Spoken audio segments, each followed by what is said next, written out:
Wig, did you just say wig? Wig, okay. I know, wig. I feel that already. Wig, okay. Wig, did you just say wig? Wig, okay. I am ready for my wig to go flying. She's doing it. Hi kids. Hi. I'm It's sorry, Lou. everyone. We've missed you. I'm Martyr, I'm C.Tepper. and this is Wigging. I was thinking about our name the other day, Caitlin, Oh, you were?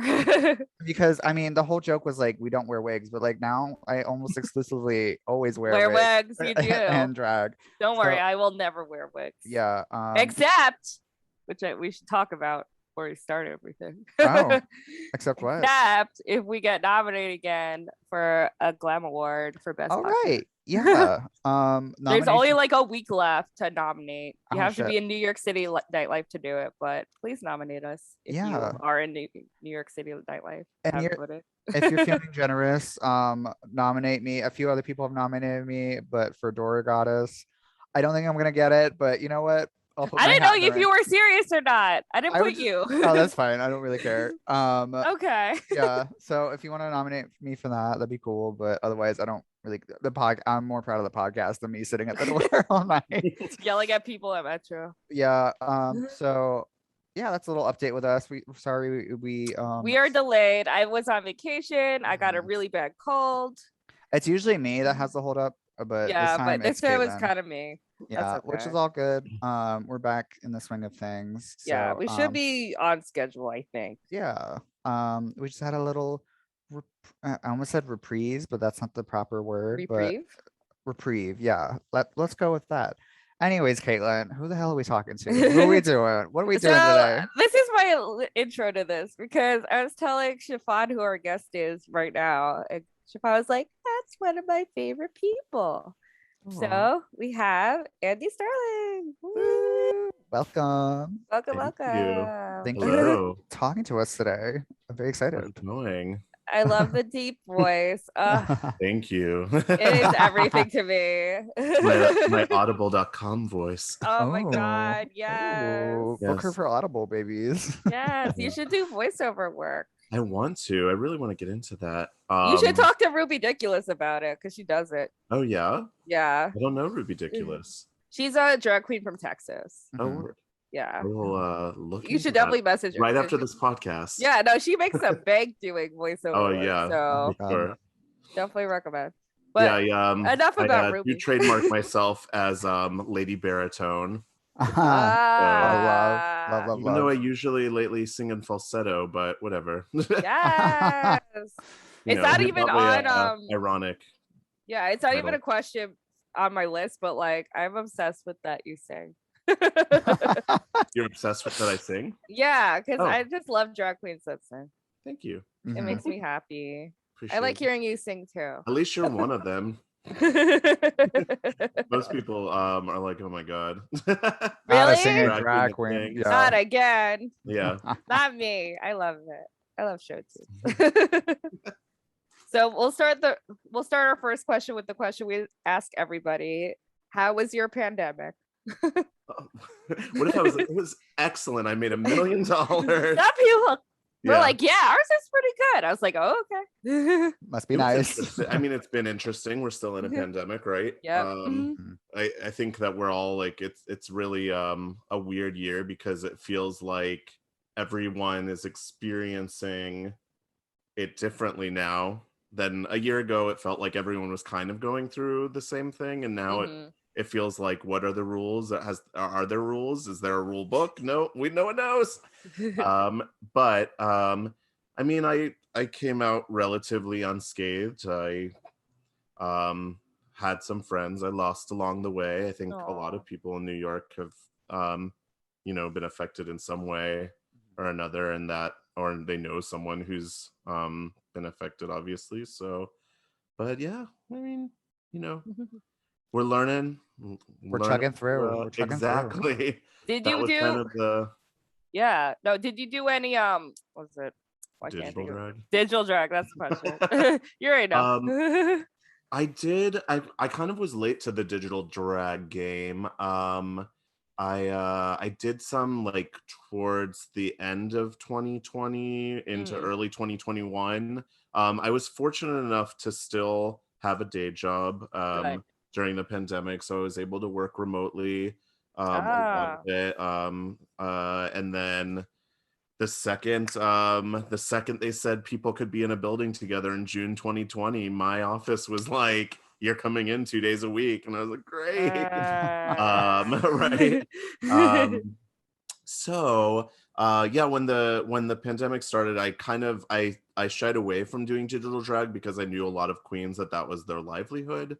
And so I at that time I didn't feel I was like, why be another person vying for digital space in an RD, like when people are just trying, to get some friends to log in and like tip them, and you know what I mean? So Yeah. like it was a couple months until I like kind of felt like, okay, I'll play now that it feels like the dust has kind of settled, where people have sort of gotten their stride, you know what I mean? Yeah, definitely. So that was kind of my experience. And I kind of wish I had started a little sooner, because I realized that there is an aspect of digital drag that I really liked for my drag, because a part of me is inspired by old Hollywood and whatnot. And so one of the videos I made towards the end of the pandemic for a Hollywood themed digital drag was almost like a little mini movie. So it was like, it was kind of recontextualizing what digital drag is, and really being like, well, let's like actually take what the strengths of putting something on video or film or whatever are, instead of trying to put like a bar performance on film. Let's actually like pretend like this is a little, movie.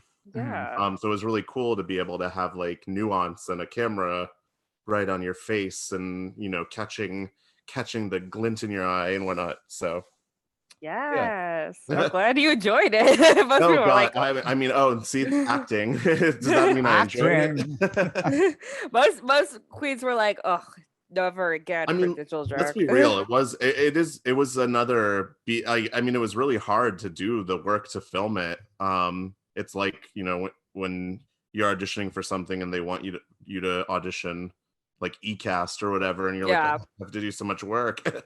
But I am proud of like having a finished product. But yeah. So yeah.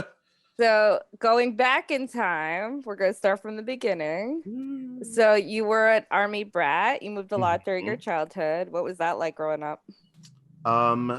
It was okay. I was born in North Carolina, and we moved by the time I was 5.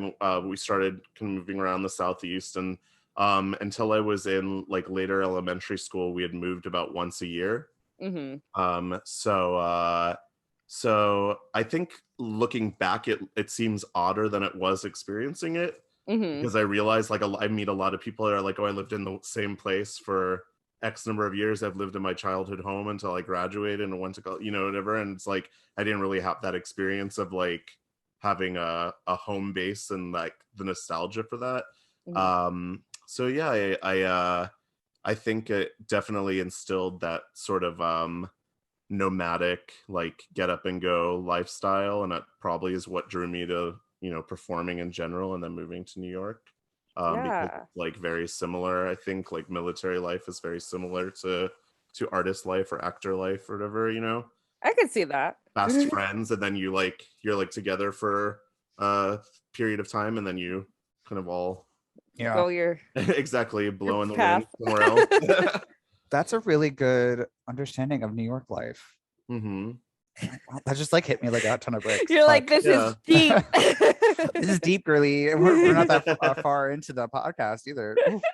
Yeah, it's interesting. I mean, it definitely is like I mean, what's been really great is that now that I've sort of established an independent life for myself, I understand the value of long-term friendships. So the people that do stick around, because it's like, I think it's no like, no harm to like have fast friends and then you come into each other's lives and then you leave.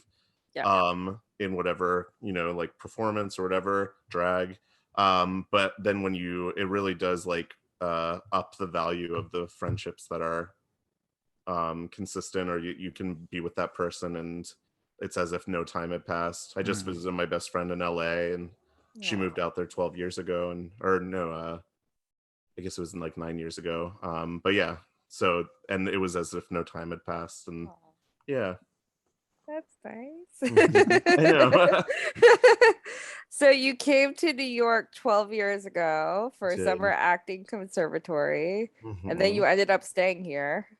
Yeah, I when I graduated college, I had auditioned for this, I think it was called the New England Theater Conference. It's basically where like you can go and audition for a whole bunch of programs, and like some of them are like schools, some of them are apprenticeships, like internships, and you get to just do like a monologue for like a room full of people, and then if any of them took interest in you, they would call you back for something. And so one of the schools was Stella Adler, and they do like this summer conservatory, and so they invited me to do I think it was like a 10-week and like you basically, it's like a condensed semester of NYU in a summer. So I did like, I think it was 9 classes. Wow. Yeah, it was very intense, but it was a lot of fun. And because I went to Florida State, which was, Wait. like Did you really? So Yeah, did did you go to Martyr. Florida State? I also went to Florida State. I think I'm a little older than you. So I don't sound think it was. better I by don't the think it time was you're at the there. same I time. mean, yeah, but like I don't know a lot of people in New York that. Oh, went yeah? there. Yeah. So Do you know go- Scott Fair, Heidi Ho's boyfriend, fiance? I do not. They went to Florida State. Oh my I know a God. couple people in the scene. I'll introduce you if you want to go to a game. Yeah, I mean, I love my Florida babies. I've never gone to any of those games and bars. Oh when they show it. no! Oh, you meant no? God, no! Yeah, I'm too, no. honey, I'm too flaming for that. But okay, continue. Sorry. yeah, no. So I went to Florida State, which was great. But I was in the theater department there, and then I also did studio art as a double major. But I left. I had a lot of practical experience. I did a lot of plays locally, some with the School of Theater, some student theater. There was like also like a good community theater scene in Tallahassee. But I felt like I hadn't had like a proper like acting foundation training, because it was like a generalized BA, like kind of theater studies, Yeah. And so Stella Adler really was like a cool place to feel like I was devoting myself to really immersing and getting hands-on training, and then just being in New York, because I'd never been to New York. Well, no, I had been once, but I've never spent a significant amount of time here back then. So it just really felt cool and I just graduated, so it kind of felt like this really open-ended, possibilities. And then when the summer was over, I had full intention of going back to Florida and then figuring out, what I was going to do next. And then I was like, well, I've just kind of like gotten my training wheels off at the end of summer in New York. And I was like, why go back now? I have no school or anything to go to. So I sort of just like jumped out of an airplane without a parachute in a way. $3, 2 Yeah. bags, 1 me. girly. Exactly. Very much that. Very much on me. I know. It's amazing how little I came with to New York and how much shit I've accumulated over the time. Same Yeah. though. Martyr knows all about I feel you, it. girl. Well, Yeah, so- how did I'm assuming you pursued acting more, but how did like drag? How did you transition more to drag through that? How did I transition to a woman? Let's see. So actually, there's always been like an element of drag to my acting. Whenever I've been really successful in a role, there was always this sort of subverted like camp quality of what I was doing. Like I did a lot of in college, I did a lot of Christopher Durang plays, and I just happened to be the person cast that like enters the room in heels and a dress out of nowhere. Or like I did this play called Beyond Therapy, and they were like, oh, you're going to be wearing a robe the entire time, and that's your costume. And it was fully like basically a dress, you know, and like like I was playing this very like jilted dramatic lover of a male character who's like, I kind of want to try bisexuality and date a woman, and like my character is, it was like read the play, it's like Christopher Reeve in the 80s. It was commenting on like how everyone became very obsessed with like self-help and stuff in the 80s. So the play's called Beyond Therapy, because that was like a big trend that happened in the 70s and 80s. But That makes anyway, sense. like so I was playing this like character that was like jilted, and like at one point I like leave the room in a dramatic like, I'm leaving you, and I like came out, like my idea was to come out in like a headscarf and oversized sunglasses and a suitcase. So like it was always like that image like pervaded my acting even. I did I don't know if you're familiar with A Midsummer Night's Dream, but there's like a play within a play. Yep. I played Thisbe, Francis Flute, twice. Once in college, and then when I was in New York, I played Francis Flute again, because it was just kind of, I don't know, it's there's an actor I really look up to, playwright actor, Charles Bush. One of my all-time favorites. Yeah, so so that's kind of like always been like he's always been an inspiration to me, and I've always sort of incorporated his style of I guess like taking an old movie starlet and like putting it into your acting whenever I got the opportunity. So I guess that's the really long-winded answer is that was the sort of inspiration, and I wanted to parlay it into drag outside of these roles that had these kind of like sort of subplot characters written into them. Like I very much wanted to do like theater in drag, leading ladies. Originally I was like, why not be Blanche Dubois, but let's like subvert it with queer themes and like have you know, an actor in drag like play it straight or something, you know what I mean? Yeah. I don't know, so that was kind of the inspiration, is that I wanted to bridge those two worlds. Did you like go to any like clubs or anything and be like, I can do this? What do you mean? Like with the drag? Did I go to clubs and I was like, I can do this? Yeah. Like watching it, like I was that person in the audience. Yeah. We all know. I was like, I hope that I had that idea when I walked into a club and drag. Because like the style drag you're talking about is very much like theatrical, but like just for the age. So, and I know you do like, you know. Right. Yeah. You kind of have to do the like bar scene if you want to know who you are in New York, in a way, I feel, or currently. Yes, I did. There was a time I was going to So You Think You Can Drag. I was watching it at New World Stages, which was also one of my faves. It was, yeah. Had you ever gone to that? I went to the final season. It was so good. Yeah, that was actually, I went to their finale in drag, like kind of debuting Andy for the first time. Oh, I was definitely there. That's funny. It was the week that He Who Shall Not Be Named was elected. So I was like, fuck it, let's just do it. Yeah. But so I'd watched So You Think You Can Drag. I had watched a number of like those competitions. I guess I'd seen like the last 2 or 3 seasons of it kind of sporadically, and it was sort of starting to become where it was more people were starting to do it more. Like it was more of a, I don't know, like I had this I used to think like, if you wanted to be an actor, you had to like stay over here, and like if you crossed into that like arena, then you're like making, you know what I mean? Like, and it was a lot different, I feel like, even 5 years ago to be a little more like everywhere.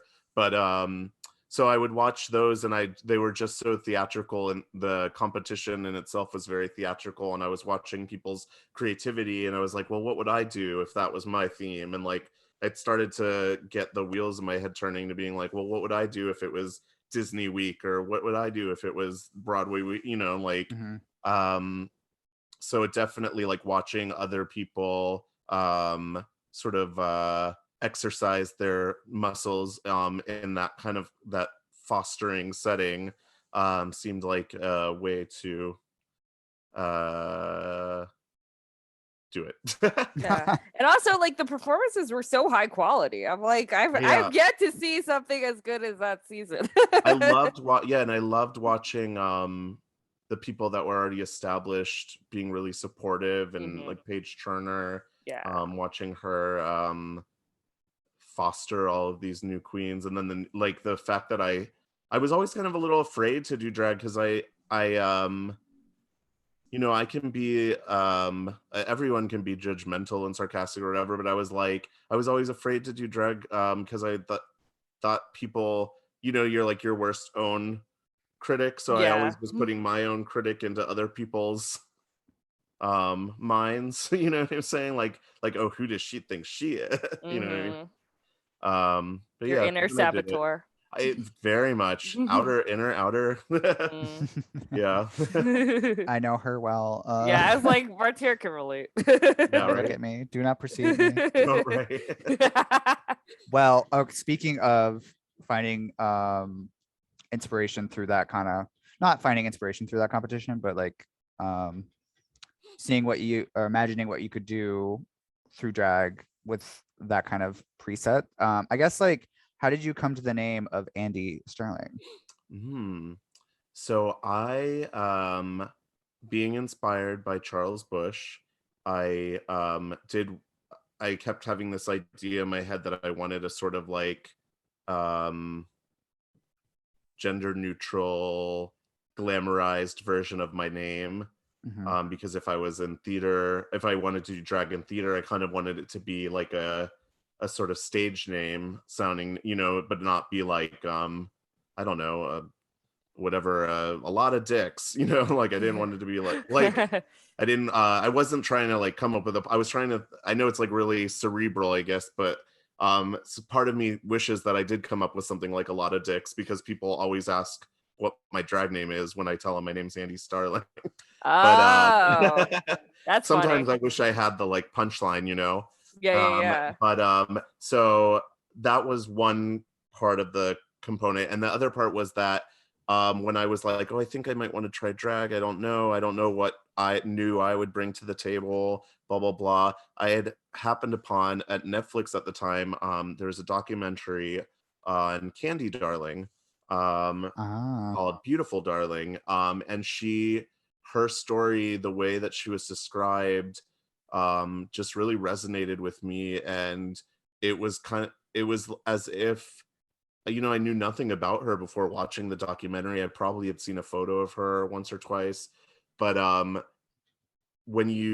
one of those things when you find something that resonates with some component of you, and you didn't realize, like I don't know how, if I'm explaining this right, but it's like when you understand something, even though you've never like seen it, but it's like you just like intrinsically are like, yes, that's what I'm going for. So watching like people like John Waters describe Candy Darling, if people know, she was a Warhol superstar, transgender, beautiful person, but her whole thing was like she was this like 70s Warhol superstar, but she kind of envisioned herself as like a 1930s like Hollywood starlet.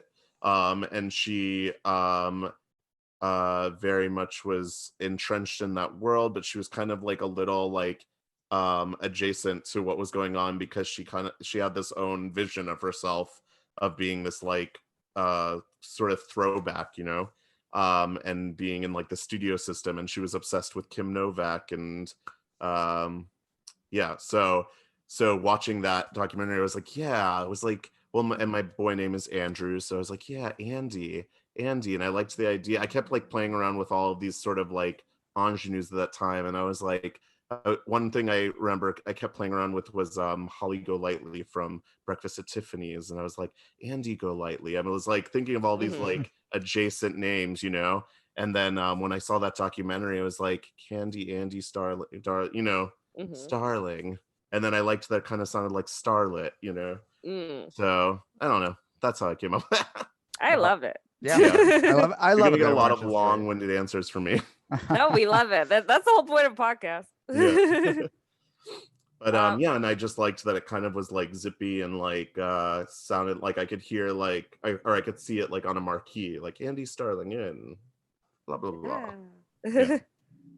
So if someone went to an Andy Starling show, what could they expect? They could expect a lot of weird monologues. Well, one of the monologues that I do, I like doing spoken word a lot, and I want to do more, but it's difficult to do it in a bar setting unless you're given permission, kind of, or like you just kind of take it by the reins. But I do Libby Mae Brown from Waiting for Guffman. It's a Christopher Guest. Oh my god. The Christopher Guest movie. Such a good And movie. I do the deleted scene. That's her audition for the like town pageant that they're in. It's like a 5-minute monologue that Parker Posey wrote like the day of, and she performs in it. It's like every cliche acting. It's a young woman visiting her like ill brother in the hospital, and she's like talking to him on life support, and like but yeah, so I'll do like stuff like that. I like to do musical theater. I love cabaret-esque things. But you know, now I've like I said before, you kind of have to like play the game a little bit in the bar scene, so you also have to try and figure out how to meet the audience halfway. Yeah. Because a lot of times in the beginning I was like, I'm gonna do this mixed with this, and you're gonna pay attention. That's right. And no, they didn't.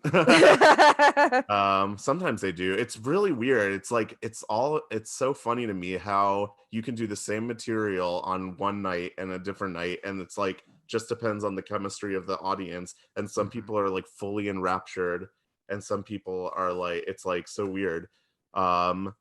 And I guess the ultimate goal is to have them enraptured at all times. Yeah, of course. But yeah, so that's I guess what you could expect to see if you came to a bar show. I do live sing from time to time, and a lot of references to musical theater, Christopher Guest. But hopefully eventually when I get my cabarets off the ground, it'll be a little more elevated from there. That'd be exciting. I've got ideas. I'd love you to do it like a Beachman show. I know that's like a bigger venue, but definitely that's the goal. That was always been the goal. Is to form a sort of niche of doing theatrical style cabarets. I think we need more of it. I don't think there's enough drag artists who do that. Yeah, I think it's kind of like I think people are starting to come back to it. It definitely. I feel like it's how it started, though, you know? Oh, 100% how it started. Yeah. Totally. Like, it's kind of like, I don't want to say, like, I don't like to use the word old, but it's like, you know, it's an old school sort of format, let's say. Yeah. You know where that's still alive, though, and thriving is in Provincetown. Yeah, and I've never been to P-Town. Oh, you gotta go. But everyone tells me I would love it. You would. You would. Trust me. Because all the shows there are basically like cabaret. Yeah. That style. So before we go to break, you told us that you have a background in visual art. You were originally majoring in set design. How has that kind of inspired you? Yeah, so I grew up I grew up always drawing and always artistic. So it was always kind of this like ebb and flow between performance and then visual art. And again, like I'm always, like I was saying before, I always felt like I had to do one or the other, and I was like always going back and forth, you know, and never thinking like you could have it all. But I think it definitely inspired Andy, because I grew up in such a like gendered household, you know, of like boys don't do this, boys do this, blah blah blah. And so visually, like I was able to start to realize that I could express the things in me that were suppressed in Andrew, and I finally had like an outlet to for those to live within me. Obviously they had lived in my like mind's eye the whole time, but it's like finally I have like a kind of pen to paper. So that definitely inspires that. So when I went to Florida State, I I was majoring. I thought I wanted to do set design because that's kind of what I was doing in high school. I was going back and forth, acting, and then I was in this performing arts high school, and I was doing set design there in the tech theater department, and then it was just kind of like naturally transitioned into like, oh, then you're gonna like, that's a solid career, go do like set design and It is. theater. And I just like I don't know, I hadn't had the performance bug was still in me, but I had I sort of went through this period in my teens where I had no confidence. I was so, I mean, I still battle with self-confidence, but I was so like, I was like, I needed someone in my corner to be like, you can do this, you could, to cheer me on and stuff. And I didn't have that in high school or anything. So I just kind of always started to go to where things were a little easier for me. And so when I went into college, I was like, well, everyone's telling me I'm good at this, so I'll do this. That was kind of like how it played out. And then I was just like, I don't think this is what I want to do. And then but I still wanted to be in theater, and then I was like, and I still want some sort of artistic degree.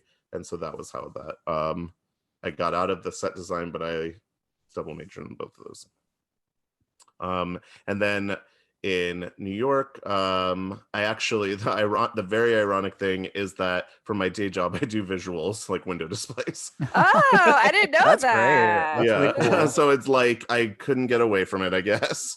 I mean, you are very fortunate you can make money off of it. Yeah, It's a very competitive field in graphic too. design, and but that's how I don't know. It's just like you just start to at a certain point in life when you're like, well, I got to make money somehow. You just start to be like, what resources do I have? And you just instead of trying to be like, no, I want you to see me this way, you just start to like use everything you got. Yeah, 100%. Yeah. And I think on that note, we should take a little break. And we'll talk about some accomplishments that you've done in the pageant scene in New York. And also The Simpsons. So we'll be right back, kids. Exciting topics. Woo! Goodbye.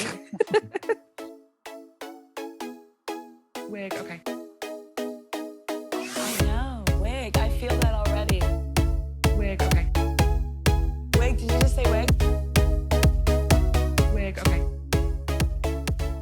I am ready for my wig to go flying. And we're back. We're back. Oh my God, that was such a long break. That was the longest break we've ever had. Oh my God. Oh my God, I feel so relaxed. Good nap. I took a nap. We had a full. Sorry I slept through my alarm. Oh, that's fine. Honestly, we're billing you by the hour, so it's fine. Billing. I don't know. Yikes. Yikes, I know. Well, back on the topic at hand. I just briefly mentioned it before the break, but I see that you were the runner-up of 2 competitions. I would love to get into both of them, and maybe some other competitions that I'm not aware of. But you were you're the runner-up in the first season of Iconic at I believe Icon Astoria, and also the first runner-up at the now defunct Ultimate Drag Pageant. Put him out of business.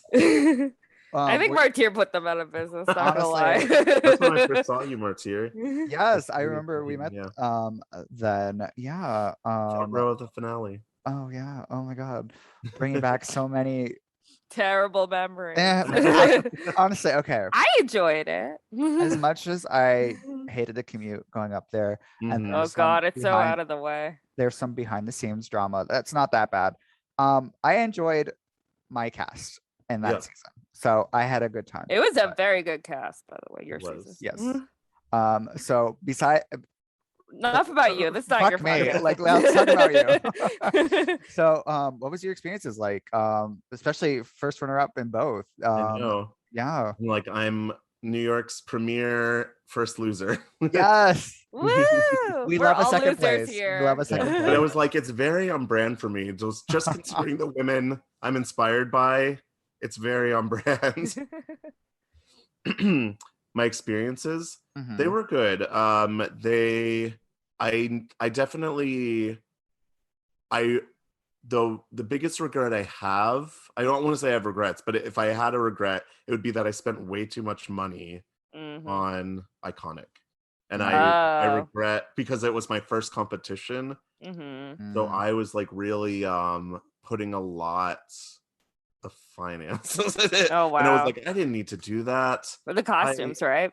Costume, yeah, I mean, and like and part of it is like, yeah, and now I have some of that drag, but some of it I don't. I'm just like, I didn't need to I kind of wished at the time I was a little more financially responsible, because it was like, it wasn't Drag Race, you know. Yeah. I'm not saying I spent Everyone money, makes that mistake, you know what though. I It's mean, not just you. but just like, I think it's like, you're like, well, I'm trying to do my best work, and I'm like, and I'm just like in some ways a perfectionist, where I'm just like, oh, and if, well, I might as well get it because I'm gonna need, you know, and I do the Mhm. and I just like talk Yeah. myself into like whatever. But it was good. I think it was good for me to do those competitions, because like I had said, I like, when we were talking before, I was like, you know, um I always kind of like talked myself out of things if someone wasn't rooting me on, you know, because I Mhm. wasn't rooting myself on, kind of thing. Um, and so I think it was good to put myself out there, because if I didn't, I probably would not have, like, if I hadn't put myself out there for Iconic, because I felt like it was a safe enough space that I could fail. Mhm. Mhm. Um, I probably wouldn't have done UDP, or wouldn't have put myself out there for other, you know, like, nothing. I can't think of things off the top of my head right now, but I'm sure other opportunities in drag. It gave me more confidence to sell myself as an artist and a queen, because that was something I struggled with a lot in drag and in acting, was kind of selling myself, you know. So that was the good of the competition. Very, you know, it's, I like doing competitions because I like having that theatrical device, or that context, because I feel Mhm. like people go to competitions to watch and listen. And of course, as an actor, I like that. I like not having to compete with like people yelling over drinks and whatnot. Mhm. So in both regards, the competitions were successful, and then I got to do numbers that felt in line with what I want to do in drag, and that I got to tell little mini stories and whatnot. um yeah, and I met a lot of, I mean, most of my friends in drag to this day are I met from both of those competitions. Yeah. I wouldn't know Peaches if I hadn't done UDP, and we became very close doing that. I wouldn't know Aria Derchi or Sissy Walkin if Mhm. I hadn't done the first season of Iconic. And it was kind of like, what was great about doing that, like, first season especially, is we were all kind of like the guinea pigs. So that was great. Oh. But you kind of like have a special, you know, relationship with people that you're like figuring something out together with, you know. It was a little because like and it was in Astoria, and that's where I live. The West End was like, because everyone kind of knew like to what to expect in UDP. I did make friends, but it wasn't like as bonding as a totally new pageant that was like picking up a lot of traction, and it was garnering a really huge crowd, because it was like this brand new thing that Astoria hadn't had before. But yeah, so both positive, both obvious. You know, I wish I could go back in time and like take that money back. You can never get it I back. Been know, there, but girl. you can't take it with you, right? Yeah. No, that's true. Do you have a standout moment from both competitions? Like something that just sticks out in your mind? A standout moment. Oh my gosh. Well, one of them, okay, I'll tell a funny tale out of school. Um one of the Iconic nights, we it was me, Aria Derchi, Sissy Walkin, and Sherry Poppins, and we went to a nearby diner. I think it was Sissy's birthday. We went to a nearby diner, and Sherry was getting out of drag in the diner, and I think she was like changing shirts or something, so she like had her costume half down and like her chest exposed and whatnot.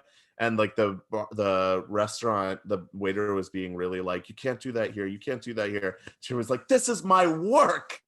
She's like, how dare you? Everyone had a little bit to drink at that point, but and then Arya was like, the guy was like trying to calm us down. Arya was like, no, don't touch me. Don't you touch me. Like, it was like so funny. And I had just ordered a Caesar salad. I remember that. And I was really craving the Caesar salad. And they were like, it was when moments like escalate out of nowhere and you're like, what is going on? And then they were like, come on, girls, we're leaving. And then Sissy had ordered pancakes and she was like, and I hope those pancakes hit the griddle too. And like, we left. But it was we still talk about that night. And I've been craving a Caesar salad ever since. That's pretty unfortunate. Not but at a diner, hilarious. girl. Not at a diner. Not at a diner. Not a Not Caesar at a salad diner. at a diner. Where should I Anyway, get from Martyr? Give me some 3-star Michelin restaurant. yeah, girly. For Caesar salad. Her Caesar salad that I get at Fresh and Co and everything. Oh. Okay. All I'm right. I'm Upper West Side bougie, but Okay. Well. anyways. So speaking of that group of people, Uh-huh. y'all ended up doing a little show called The Simpsons. Simpsons, yeah. Yeah, the brainchild of Sissy and Arya. I knew Yeah. Sissy was involved with it. I didn't realize Arya was like the co-creator. Yeah, Sissy produced it, and then she and Arya wrote a lot of it. Mm-hmm. And then we all kind of supplemented. So there was like there was an overarching format that they had developed, an outline, I guess. And then a lot of the numbers they created together, and then some smaller numbers like Lisa's numbers, Homer's numbers. That was Lisa was played by Pussy Willow, Homer's played by Coco Taylor. They all created, and I made my Maggie number. We would all come up with subplots, I guess, for the characters and create numbers, and then it all kind of fit into this overarching, plot. But a lot of it was developed by them, and then we all kind of built it from there. And it's been a huge hit. Yeah. It was like it was nominated for the Glam Awards right before it was probably like 3 or 4 weeks before the world went into lockdown. Wow. Yeah, I remember. I was there. Yeah, I was there too. I remember I had stepped out of the room and I came back and they were like, and the winner is Witch Perfect or whatever, the Tina Burner Hocus Pocus cabaret. So I was like, oh well, I guess at least I didn't miss us winning. So I guess I am premiere first loser 3 times. We love consistency. That's What's okay. that? We're losers too. Oh, We love yeah. consistency. Yeah, we're losers. Yeah, We're consistent. Yeah, on brand. No, it's a lot of fun though. I mean, like, what was great is that we had all of the shows did really well audience wise. We were brought back recently. We had a show like 3 weeks ago at Caveat.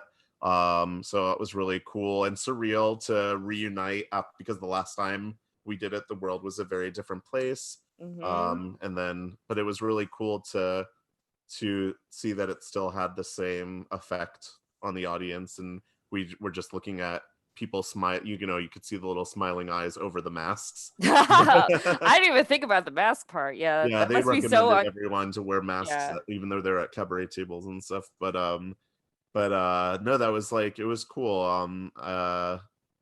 And I don't know if I mentioned it before, but The Simpsons was like a parody of The Simpsons, but we had to, for legal reasons, call it Simpsons with a Z and no P, and it was like a queering of The Simpsons. So we took sound bites from Simpsons episodes and then we mixed them with musical theater and other kind of pop culture references and put it into a blender and came out with a 1 hour. I think Chelsea Piers called it a fever dream. Love. Yeah.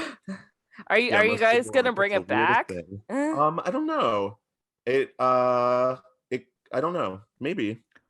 I 'Cause I feel still need to Okay. see it. Oh, you did? yeah. I think we had Sissy on We had Sissy talk about it. earlier this year, and I believe she mentioned. Well, actually, this might get me in trouble. I don't know if she said this off the record or not. Anyways, I'm gonna include it. But a Treehouse of Horror style Simpson Oh. idea That was floating in around. talks at one point. It might have even been back when we had premiered Simpsons the first time because it was around Halloween. Mm. But I think we at the time, I mean, I don't know if it still would happen or not, but like at the time we had just kind of kicked off The Simpsons and it got a really great response. And we were like, well, why, if we've only done this once or twice, why fuck with something good like that's getting a good response? Like let's just keep like, showing people. No, yeah, no, it makes sense. But I think that's still a possibility. Yeah. But I know that we've also talked about potentially doing other TV shows or other pop culture kind of queerings of different quartets or of people, You should do just like an entire like WandaVision everything. Oh, I know Coco Taylor would love that. Yeah. Yeah, I really want to do a Sex and the City one. That'd be good. I think that especially now that it's coming back. I know, and just like that. And just like that. I'm a Sex and the City apologist. Me too. And I'm like, what? We all can't be perfect. Right. I think like for the time it was so groundbreaking. Yeah. And Carrie was the first like female anti-hero on television. It's really true. It's really true. Not this. Oh, not this. You're like, this is off the record. I'm deleting half this podcast. It's true. It's true. You're like, oh, I don't know what happened. Care. The tape got lost. The tape got lost, girl. The last episode. Oh my god, not this. Not this. All right, we'll save it for another podcast, Kate. Yeah, we'll start our own like Sex and the City podcast. Oh my god. I mean, I would watch a Sex and the City drag show. I don't know if I'd watch Sex and the City. The actual show. Yeah. You've never watched Sex and the City? No, girl. Oh my god. It's fun. Just the one with the trans sex workers. I don't even that one did not age well. I feel like that was most of a lot of them didn't age well. Yeah. Listen, the one show I apologize for, actually there's two, but Ugly Betty, which also has really bad trans stuff. But they cast like trans people, right? No. Oh, they didn't? Oh, Nope. Someone wait, was Rebecca Romaine a trans character? Yes, she was a trans woman. Yes. Okay. And then 30 Rock. 30 Rock just straight up has blackface in it, but I don't I don't look at those episodes. I don't watch those. Anyways, I love 30 Rock. I don't care that it's problematic. I'm a millennial. I don't give a shit. I reference it way too much. She's about us. She's my Sex in the City, girls. That's true. Liz Lemon is my Carrie. I love Liz Lemon. Oh my god. Well, okay. Talking about celebrities. Celebrities. Well, speaking of celebrities, Sex and the City, sex. You recently premiered a character illusion at another character illusion show. Gloria Swansong's Judy. You premiered a Marilyn Monroe, a lookalike. How did that come to be? What inspired that, and how did it go? What if it went awful? No. Oh no! Maybe, I don't know. I'm like, you told us this. I had always wanted, so I recreated with my many time collaborator Jason Vincent. We recreated the 7-year itch white halter or ivory halter dress from the subway dress as they call it, because it was just like a look that I had always kept coming back to, and I know it's been done like a zillion times, but I was really obsessed with like something about pandemic. I was like, no, I want to do it now. Like I was really obsessed with recreating it as it was on screen, as opposed to like the copy of a copy of a copy. So when I was back in college, one of the drag artists that I watched a lot on YouTube, other than being obsessed with Charles Bush, was Jimmy James, who is like the premier like chef's kiss primo Marilyn Monroe impersonator in the late 80s, early 90s, like to mid to late 90s, I guess. But they like Jimmy has been on like back in the day when like they had Phil Donahue had like drag queens and nightlife performers on his show, Joan Rivers. Like you can go to YouTube and look at all these clips of Jimmy, but like their Marilyn's amazing. But I just, and like for a long time I was like, oh, I can never do that because like I don't really look like her, but like Jimmy, like the you know, looks a lot like her. So but then I just started thinking, I was like, who gives a fuck? And like if I relate to something in her, then I think, because a lot of times they say with like people like Marilyn, it's about like an essence, you know. And so if I kind of felt something that I wanted to say with her, then I threw away like any sort of inhibition, and like because I think the pandemic made a lot of people say, well, why not, you know, like obviously we've been sitting at home like wondering what the point of everything is. And so then I was like, well, I've always wanted to do this look, so I will. And I want to do more, but it's like she's like a very fascinating character to me because her story is so queer in a lot of ways, and that's like a lot of what I relate to in drag. Like when I was talking about watching that Candy Darling documentary, someone like this throwback persona, but like I'm really obsessed with people who like craft personas for themselves, and then like the person behind the persona. And to me, like Marilyn or anyone like Candy, they're all these people that women that came from one set of circumstances and re-envisioned another set of circumstances for themselves. And so I'm really that's like a lot of the basis of like the Andy Starling story in my mind is a woman that comes from quote unquote nowhere and going to somewhere. And so Marilyn, like I was saying, it's like a very queer sort of idea of like coming from adversity, you know, and painting on a new face. I feel like Marilyn was like a drag queen in a way, because 100%. I don't know what I was watching or listening to, but I was listening to an essay about Marilyn, and she used to refer to herself in like the third person. She'd be like, Marilyn wouldn't do that, and I'm like, that's a queen, that's a drag queen right there. Like she crafted that character. So yeah, so I find it really fascinating, her in general, but also bringing back that kind of spirit and doing a character illusion of her, and like which you did. You looked gorgeous in that dress. I just looked it up. Yeah, no, you look gorge. I want to do more. I want to do a Marilyn show. Oh, you should. Yeah, I've been researching her, and it actually, I kind of got I don't want to be like histrionic, but like I got a little depressed. Like it's her story is very, very depressing. Like because I was like internalizing so much of like her, you know, what she went through, and it was a sad life, you know, like horrible joys, horrible but also life. like, you know, there was a lot of sadness. I went to her gravesite 2 weeks ago. Oh, in LA, right? I went to LA. Yeah. It was the first time I'd been there. Yeah, I think I went there too. Buried in the same cemetery. He wanted to be buried by her, I think. Oh, he wanted to be buried by her. He wanted to be buried next to her, so he's always next to her. And then someone else wanted to, or like bought the plot above her and had his body face. I don't know if Hugh Hefner's next to her. Oh, right. Yeah. Then someone was just like, I want my body to be like on top of hers. No, it's not Hugh Hefner, but like someone like bought the plot. Yeah, when I went, Hugh Hefner was to the left of her. She was like in the middle. Someone bought like spent a lot of money to buy the plot like directly above her, and to have his body facing her, so he's always on top of Marilyn. It's gross. It's probably an urban legend, but It's Yeah. gross. Even in death, she can't get a break. So, poor thing. Yeah, that's all. I can go on a Marilyn rant. I don't know her that well.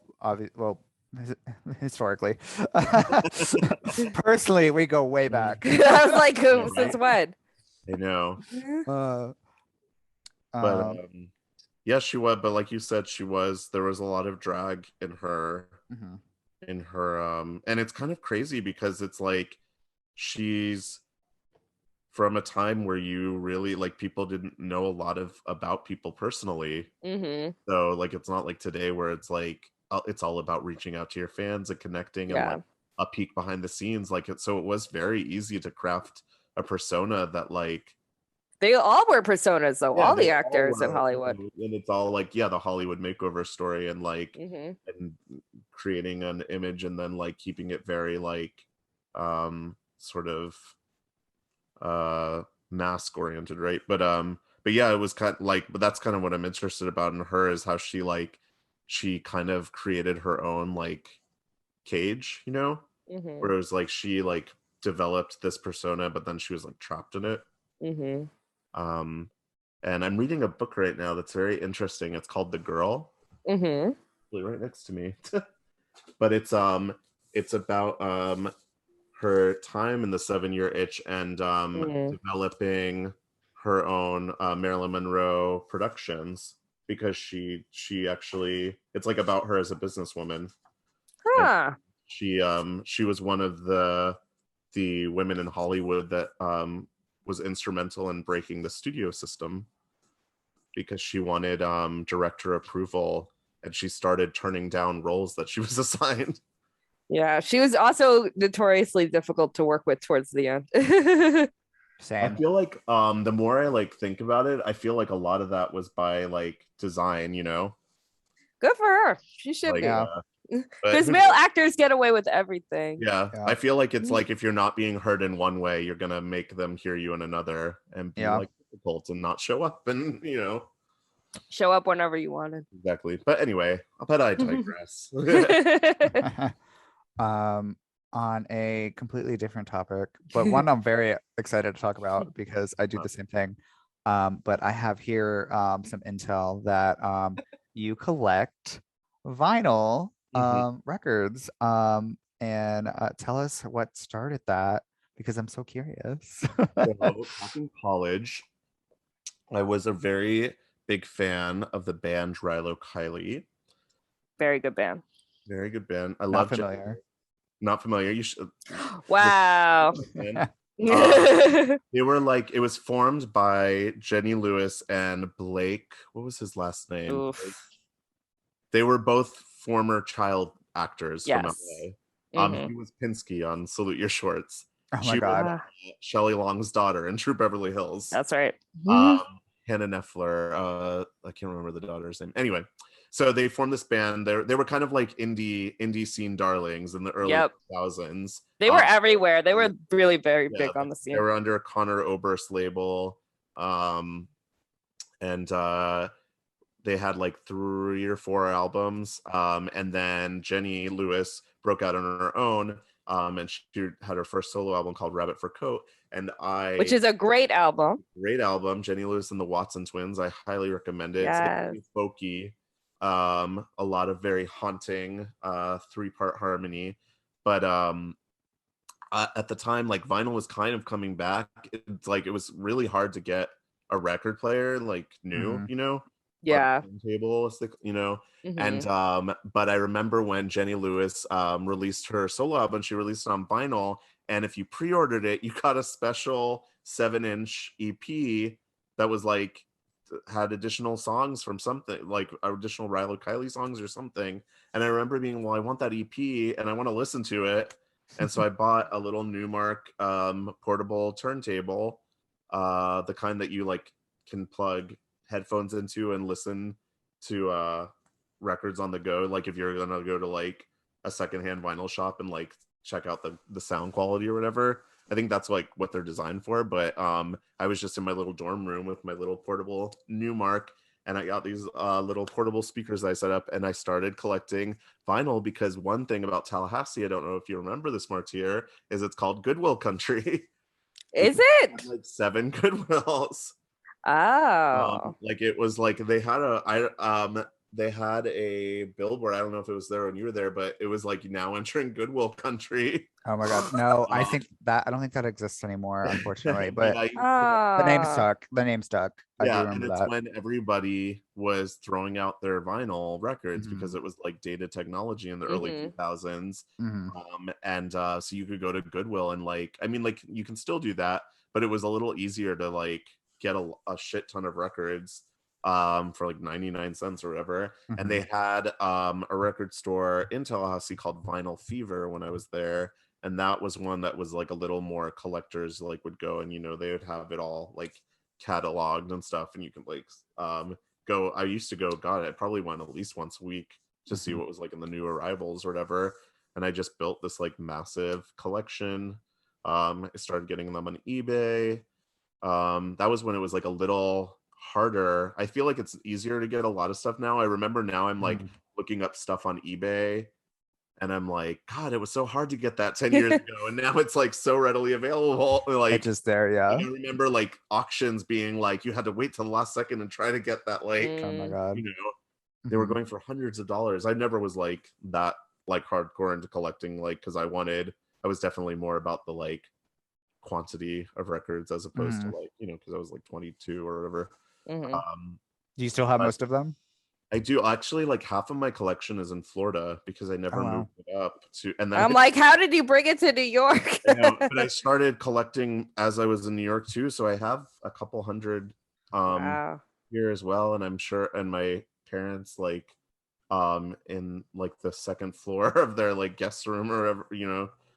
I think I have about my like records from college. I have about like 150 here. I Oh my believe. god. Yeah. Are you on Discogs?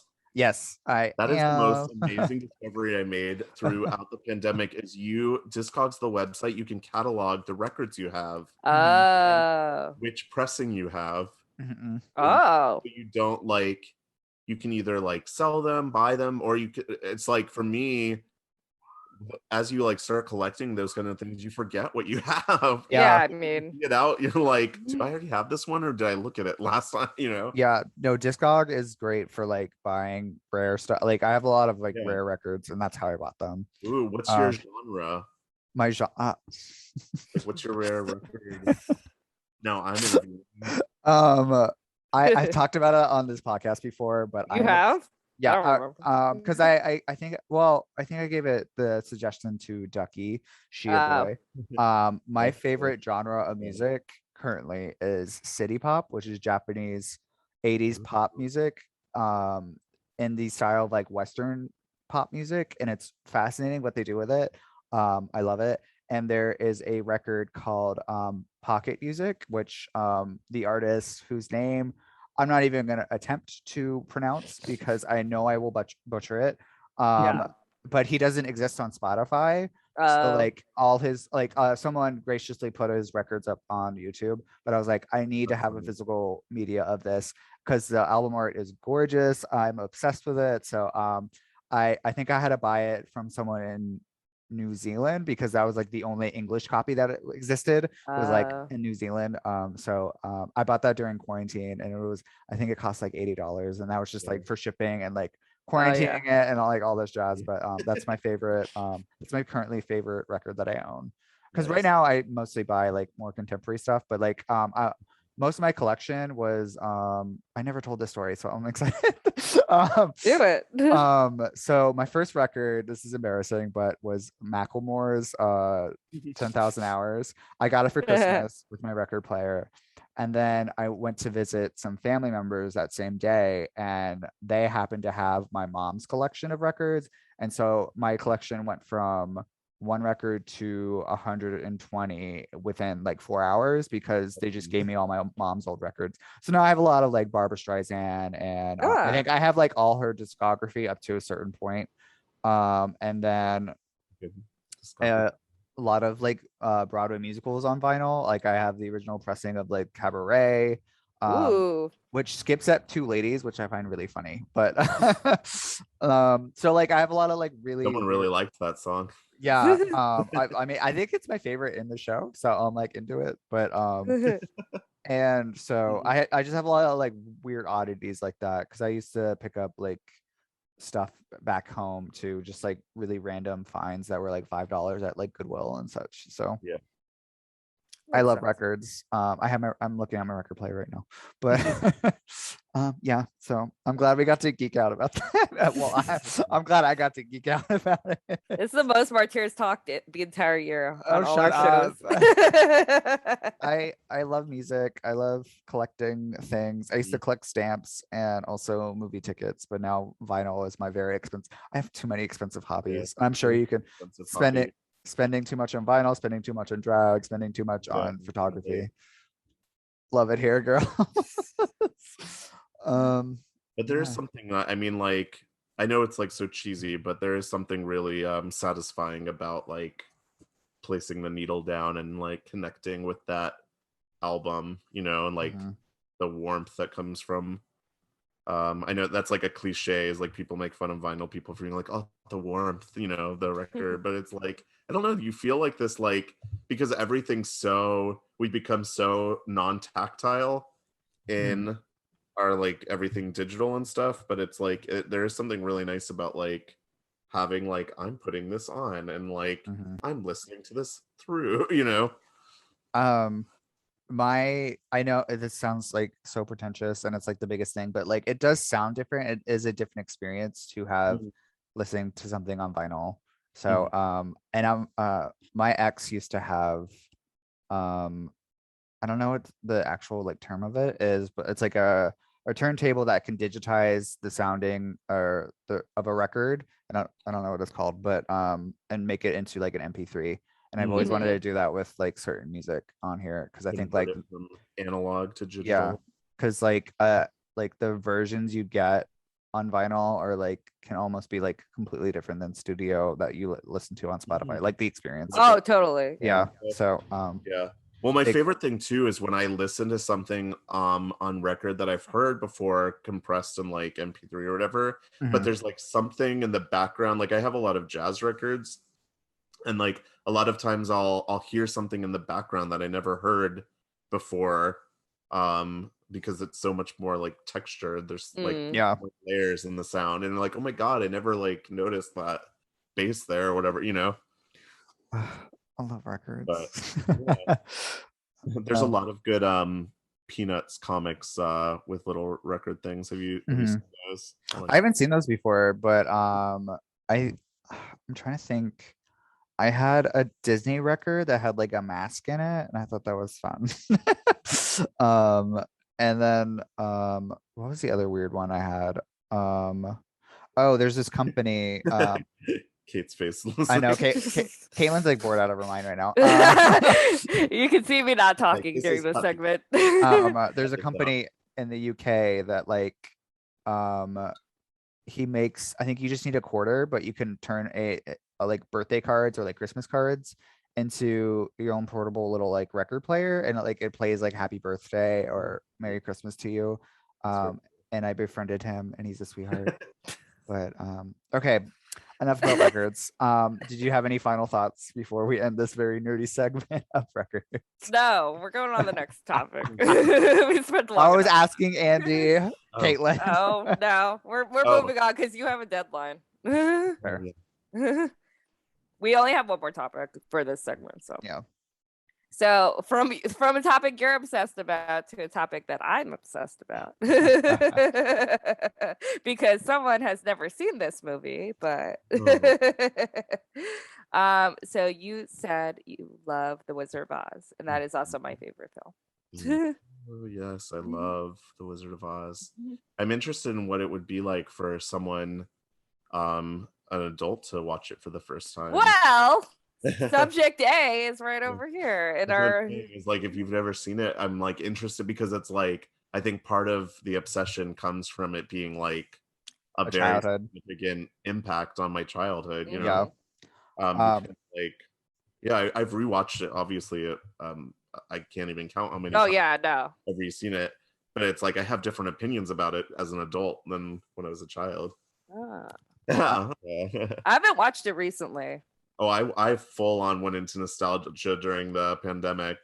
I was like, I am grabbing onto everything that is Oh yeah, comfortable to me and like Mhm. familiar and like makes me feel a certain way. hmm So I definitely watched it once or twice in the last year.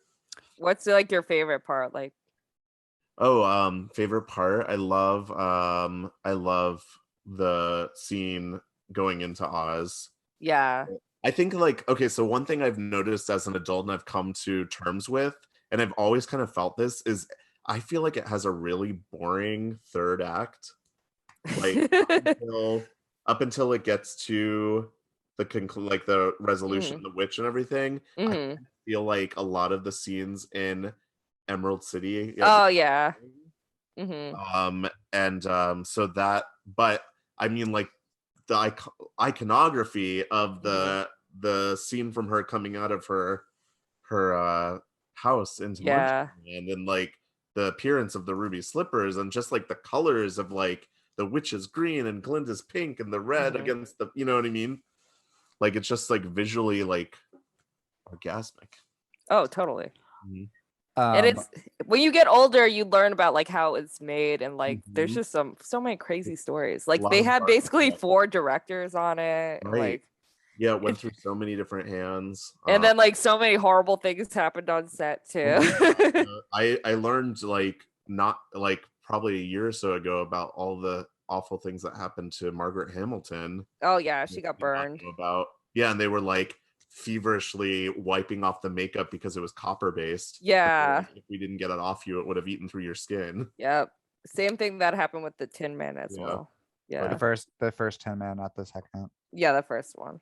First one was replaced. So here's my thing about the Wizard of Oz. I'm sure I've talked about this on the podcast. It's nothing bad. It's more of a it's so parody or like used and parodied that I basically feel like I have seen the film already. Like it's not the same. It's not the same. And I've read the book. I've seen Wicked. I've watched The Wiz. None of those are anything like the I'm movie. pretty sure I saw the Muppets or Sesame Street in Oz or whatever the fuck it's called. You saw the one with Ashanti? Yes.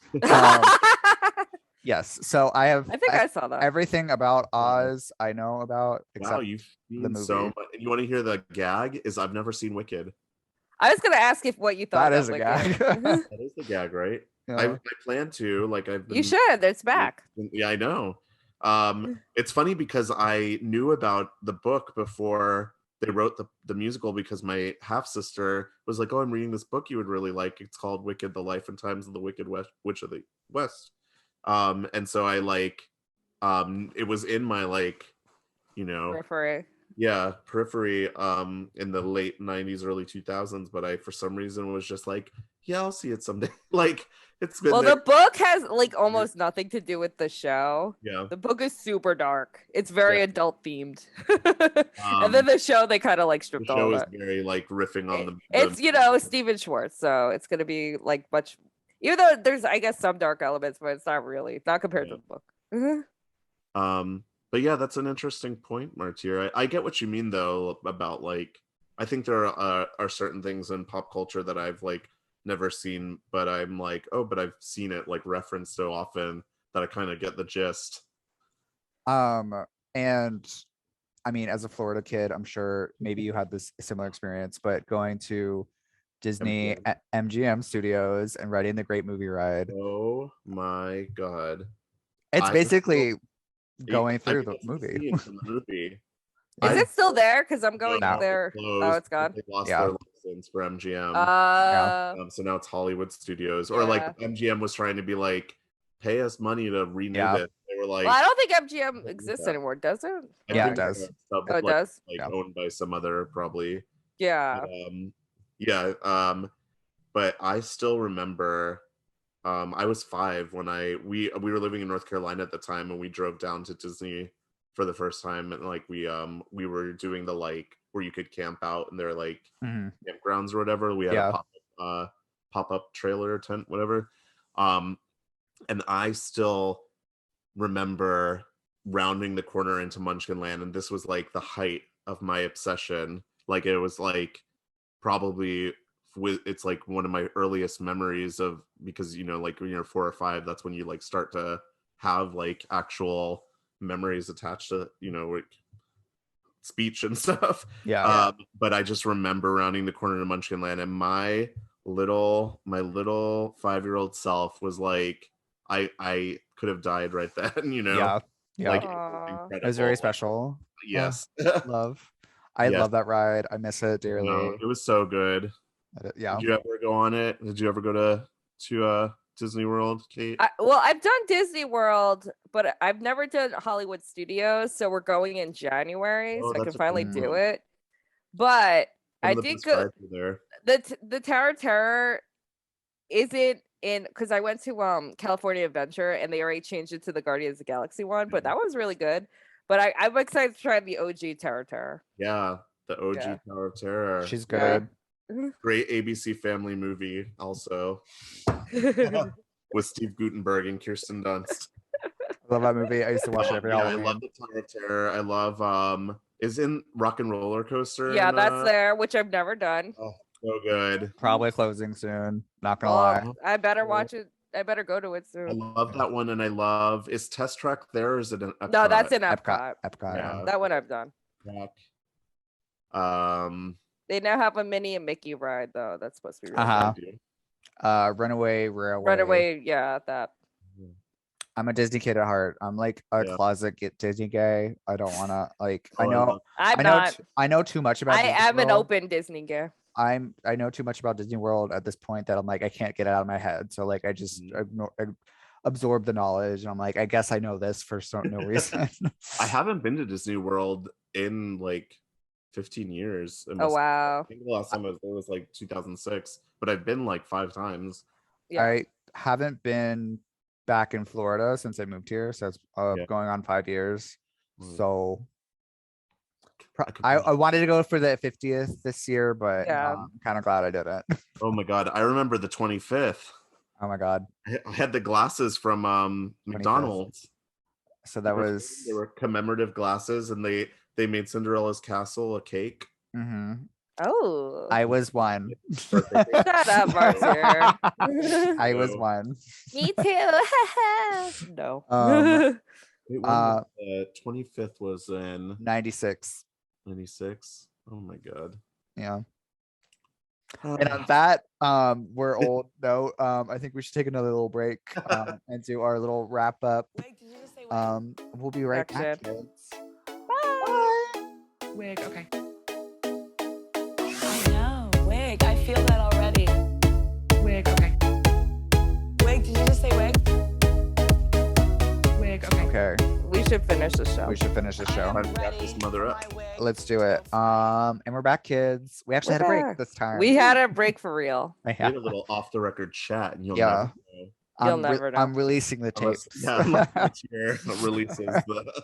I'm releasing the tapes, Single. girlies. This is Caitlin's question. I but can ask it. I can no, ask it. No, I always Because ask it. you can ask it, but I do want to add to it. So you can Okay. you can start with it.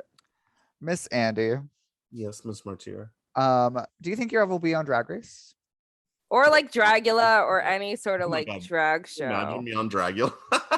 I feel like you could I'd do watch. you could just like Oh my you know god. at this point I feel like Dragula is pretty open in who they let like like different styles of drag. So I'm you way could too do much of it. a wuss, to be honest. Uh, I would not be they able like to that, do though. those challenges. Oh no. They would just be coming towards me, and I'd like flinch, and they're like, "What? We're just miking you." Same though.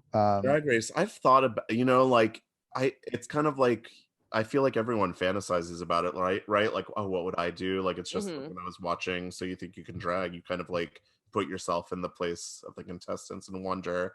The honest answer is I don't know. Like, I've thought about it. I've not thought about it. Mhm. For a long time I was like, oh, that's not really the path I see for myself, because you basically become part of the brand, and like you go on all of these tours with the brand, That's true. the franchise. but I've gotten to a point in my own drag where I understand why someone wants to go on it to push forward in their career or their drag. Like I now get with how competitive it is in New York and how easy it is to sort of like fall into the fray of like where you don't feel like you're doing your drag enough or like you don't have a big enough audience base or whatever. Like I understand the want and like the hope that comes from it. So now my answer is who knows, to be continued. I'm here But for it. I'm not, it's like I don't know, I'm like, I don't know. We love a TBD Question. Yeah, you know what I mean? Before it was very like, oh no. Yeah. But now I'm like, I don't know, maybe. Why not? Do you have any future projects to promote coming up?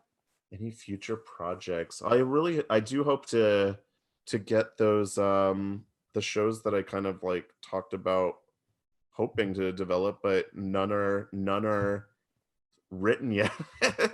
So you gotta write your own projects. Yeah, exactly. I'm hey, one of my favorite Milton Berle quotes is, or my only quote that I like from Milton Berle is when opportunity doesn't knock, build a door.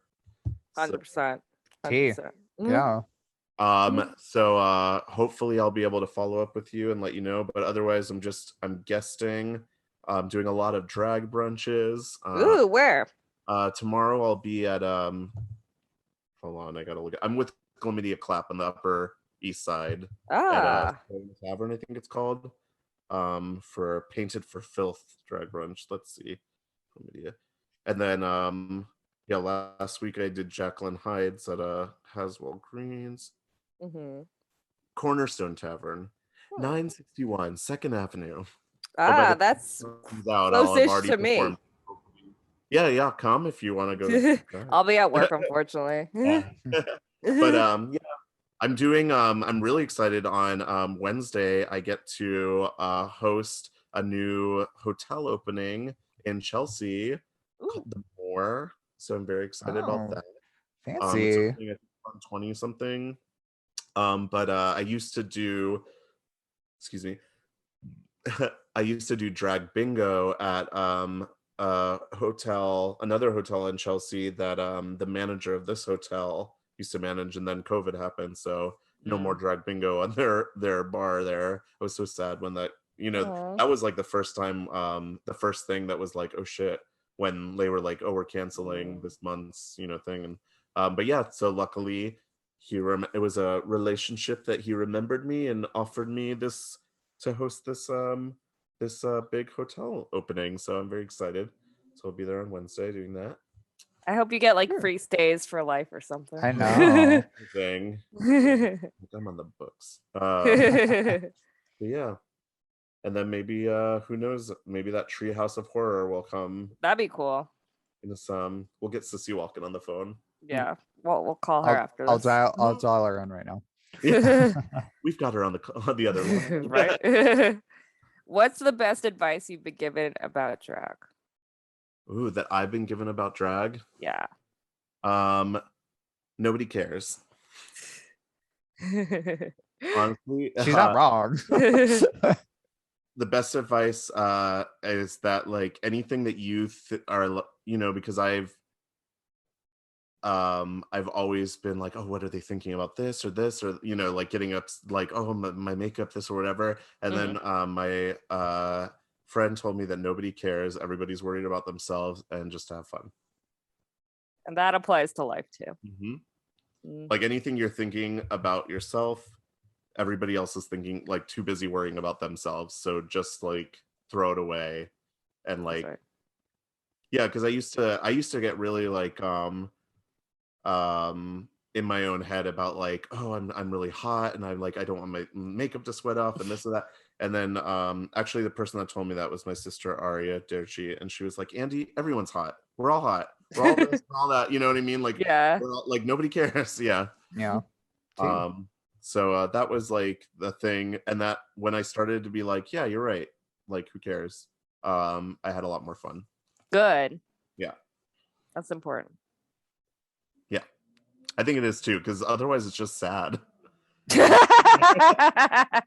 You're Like right. you're just like, ugh, you're cross-dressing and you're like unhappy. That's what I always say, because I know a lot of people get very stressed out about their drag. I'm like, if you're not having fun, Yeah, don't do I think it. it's There's a like- lot of drag queens. Like, you don't need to be one if it's not making you happy. I know. Don't look I at think me. That's the one like really negative thing that like Drag Race and stuff has done, is that it's made everyone so freaked out about being read and like Mhm. criticized that we've all forgotten to have fun. Yeah. We're doing this to bring joy to other people. You know, it's like that's the one thing. It's like I listened to something with like an interview with Lady Bunny where she was talking about like watching drag, and she's like, well, they're always just like talking about doing drag or like critiquing doing drag, and she's like, when are they just gonna do drag on the show? It's true. You know, It's like true. it's like made everyone like this like hyper focused about all the little details, and it's like let's all like Yeah.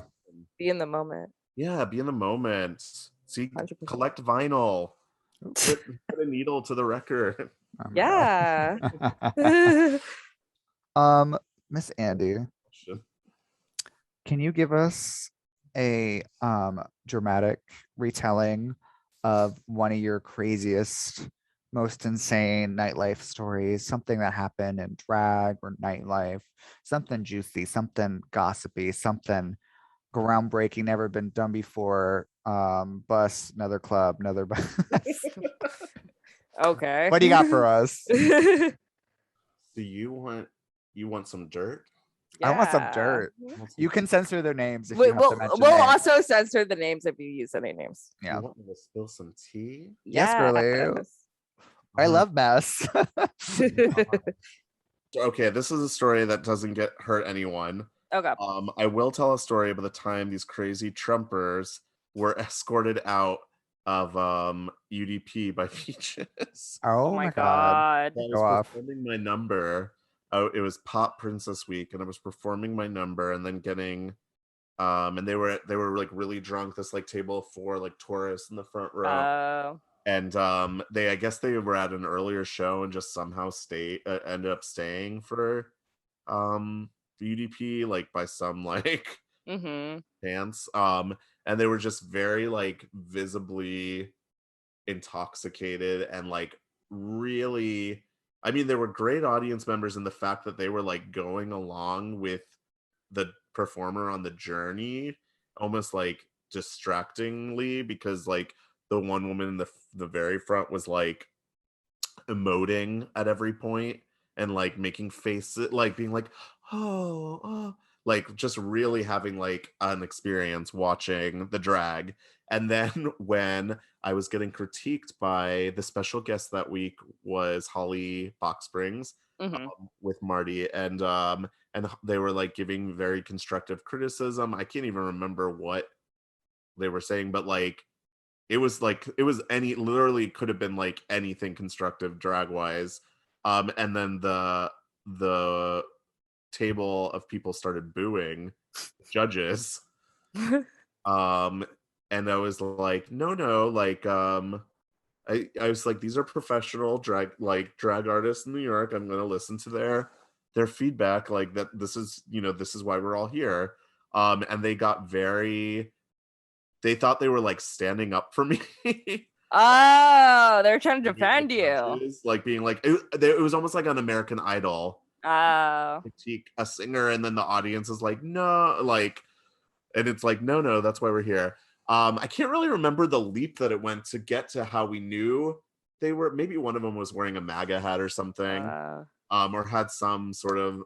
But they were being it went from that to like hostile, and Marty had to get up and kind of like scold them, a little bit, like be like, this is like what we're doing. This is the audience. This like, and then at a certain point, they were so visibly drunk that like Peaches like played bodyguard in full drag, like about to do their number, and like got out of their seat and did the thing that like security guards do where they're like are wawaving their hand like come on, and then and then the audience applauding as these like 4 like awful people were escorted from the vicinity.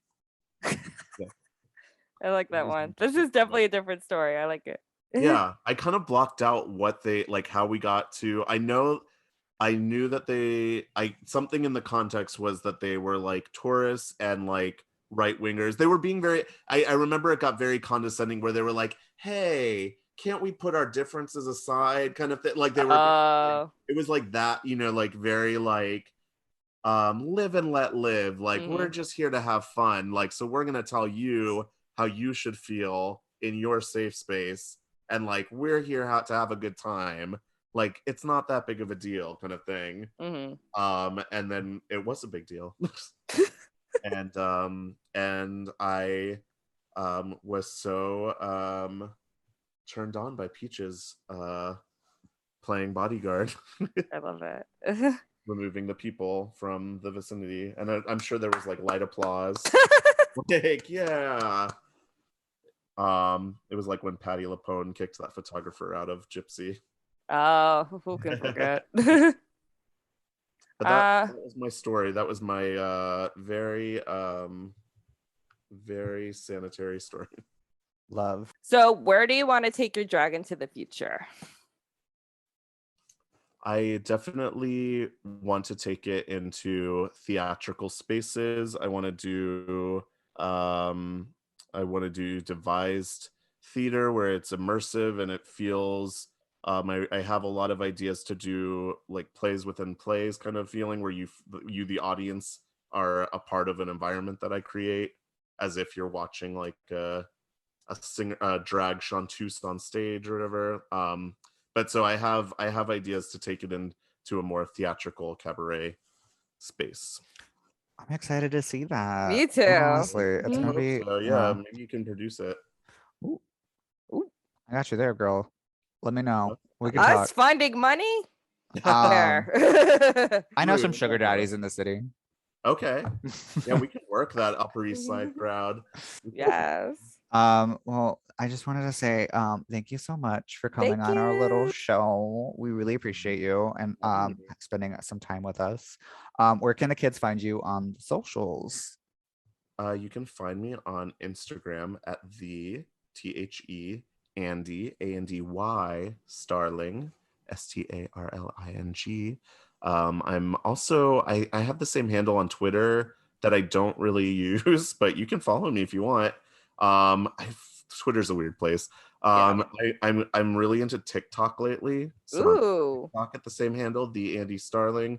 I mean, people try to friend me on Facebook and I'm like, that's cool, but I feel like Facebook is a little more personal.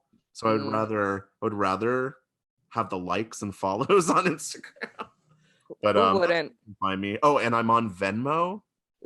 Tip Andy. Plug, girl. TIPANDY. Tip Andy. Love. Yeah.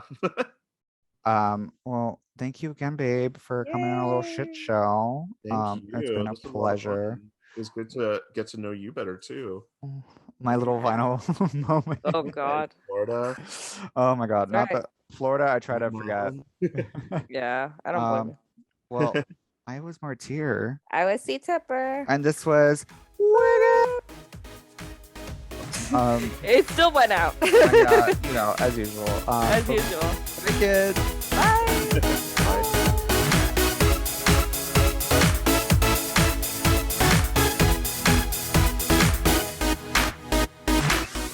I'm C.Tepper. You can follow me on Instagram at CTEPPER and read my book, The State of Drag, where I interviewed 175 drag queens from around the world. All proceeds go to charity on Amazon.com.